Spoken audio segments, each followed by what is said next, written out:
For this video, we're interviewing Christine Tay, personal finance coach, and it is the newest episode of How You Money. How You Money is a series of interviews with people in the personal finance space exploring their personal journey. So let's send it.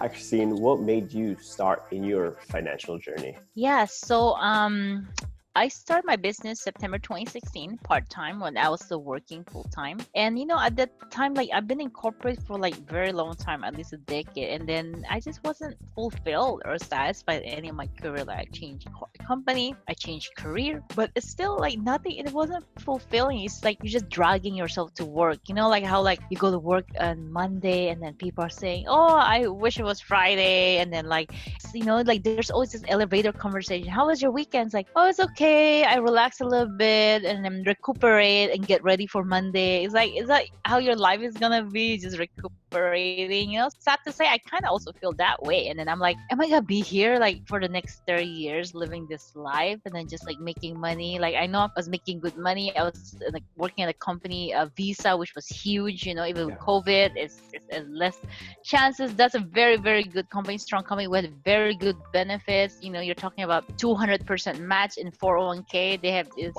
very good. So yeah, I just wasn't happy, and I just what, I've always loved finances. And then when I was working with a spiritual life coach in 2016, it's kind of you come to a point in your life, you have a spiritual awakening, and you're what's life for? What's the meaning of life? What am I here for? And stuff like that. So I realized, my gift is with personal finance. And then my coach told me, that's your gift, share that with the world. Some people they just have a gift or passion for it. So I decided, what, why not just try it out and then give it, offer it to friends and family first, for free in the beginning, and then see if I like it. And then I did it for a couple of them, maybe 5 of them, and then I really like it. And then I started charging, and so that's just kind of where it went. September 2016 was probably the first month I got paid, and I was wow, this is amazing. I got paid for something I love. And then it just kind of went from there. I just started getting new clients, just a handful of clients every month, and I just built that up. And then 2 years later, and I quit my job. So last year I finally quit my corporate job in May 2019, and I've never been happier. This is I've just never been happier. I'm my own boss. I run my own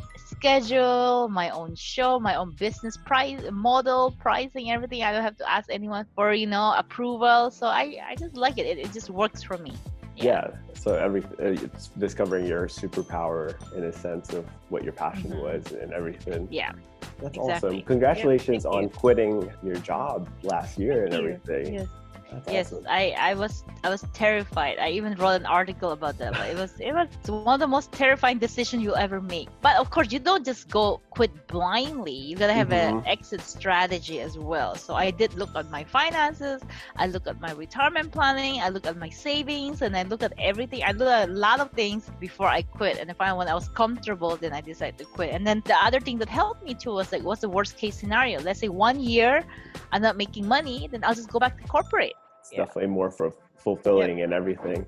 So with that, starting from Visa to having your own business, what would you say your number one money hack is? So with anything, for all my clients, I tell them you need to have a budget. I guess it's not necessarily a hack. It's more a discipline for it, because then that way, if you have a budget, then you tell your money where to go. You know where it goes. I can just tell you, everyone who has debt issues is because they don't have a budget. They just let their money do whatever it does. It's you're not the one in control. You're oh, I don't know. You just spend here, spend there, Amazon. The next thing you know, you overspent already. So then it's all gone. So you need a budget. Nice. I wanted to ask, from the beginning, you worked in Visa and coaching right now with people's personal finance.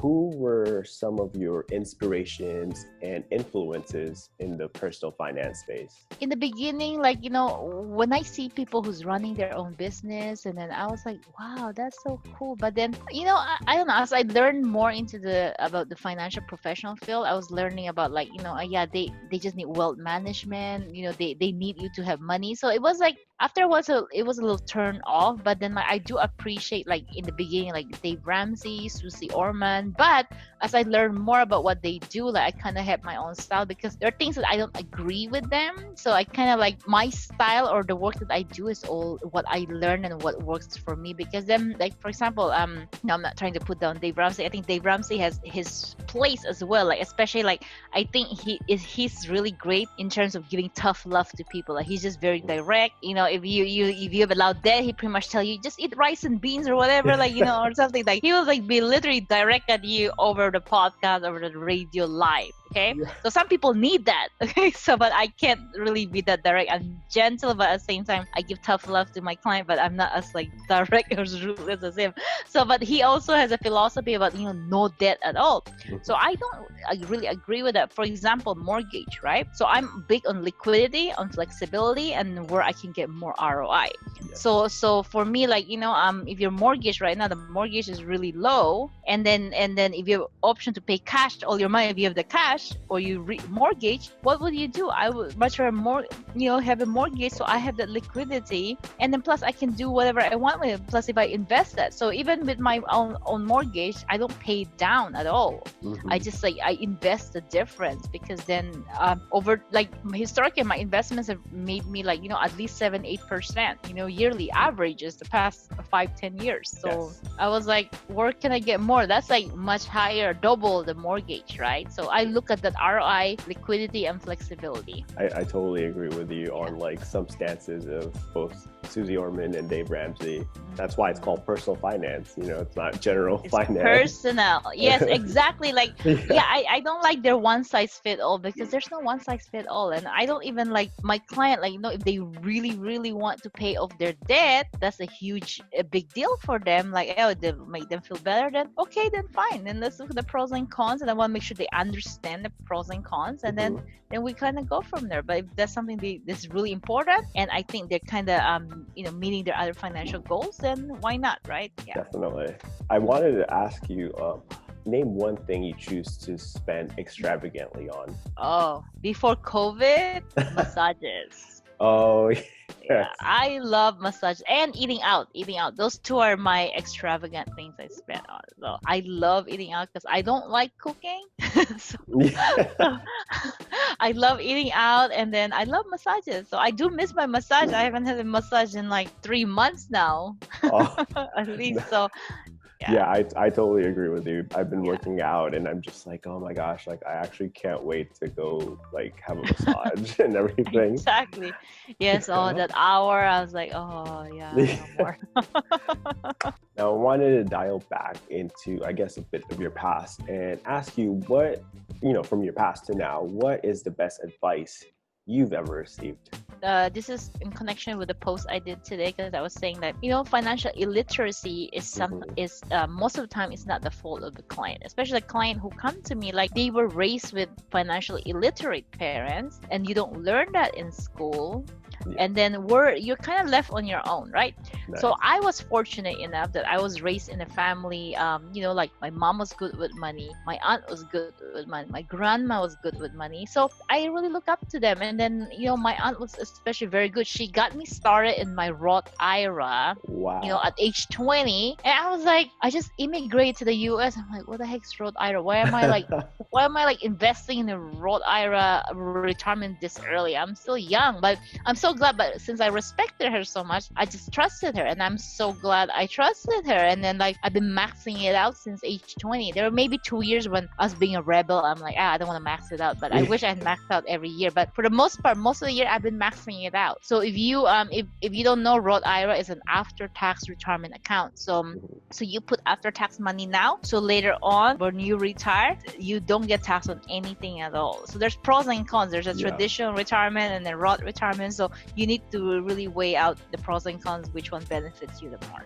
Which one works for you, for sure. Exactly. I'm more on the Roth side myself. Yep. If you can afford it, definitely, Roth.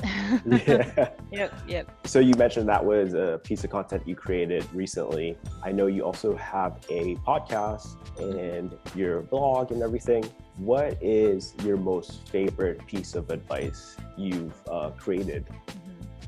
Yeah, so there was an article I did, like someone actually asked me, they were afraid of being laid off. So I created an article, it's on LinkedIn and also on my blog. Basically, like, so the point of the article was that you don't have to be afraid of being laid off if you have your financial foundation in place. Okay, if you have your emergency fund there, like, I mean, anything can happen in life, but if you have your financial foundation, you're always on positive cash flow, you have enough emergency fund, and then you have marketable skills. If you got laid off, so what?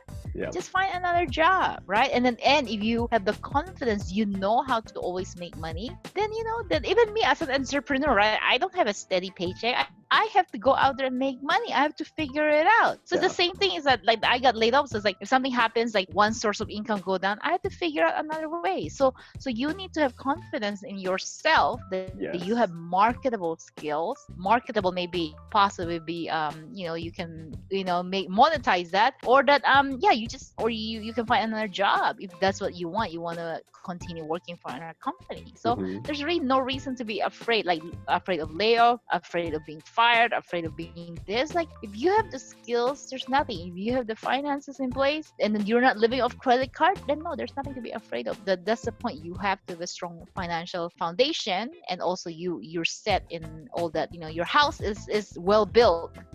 Yeah, for sure. I could see that. Like, you need that strength. There is that fear, if you are laid off, but as you mentioned, having that marketable skill and everything. I'll make sure to link that one in the descriptions down below and everything. Next question, my last two questions is, who are you interested in seeing how you money? I think you can have Dr. Brad Clons. He was actually a live stream. He was a guest on my live stream. So he's a financial psychology. So he had a PhD. He can go through that with you, like how he did a study about mindset versus teaching how practical stuff. So he's good. I don't know how busy it is, but yeah, he's my friend, so he came on my live. But he's pretty well known in the financial therapy world or financial psychology world. Okay, and I have a question on what are you up to now with the podcast and blogs and everything? Yeah, so I'm always on social media, on LinkedIn mostly. Well, LinkedIn and Instagram, I usually just repost there. So I'm always there. You can find my posts, and then hopefully you find it valuable.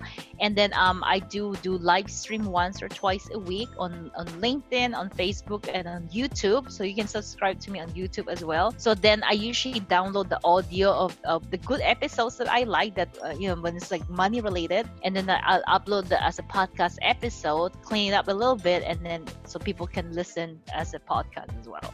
That's awesome. And then what I'm up to right now is, like, I'm working on a financial literacy course. So I do have a budgeting course. I have a LinkedIn course as well. Awesome. Thank you so much.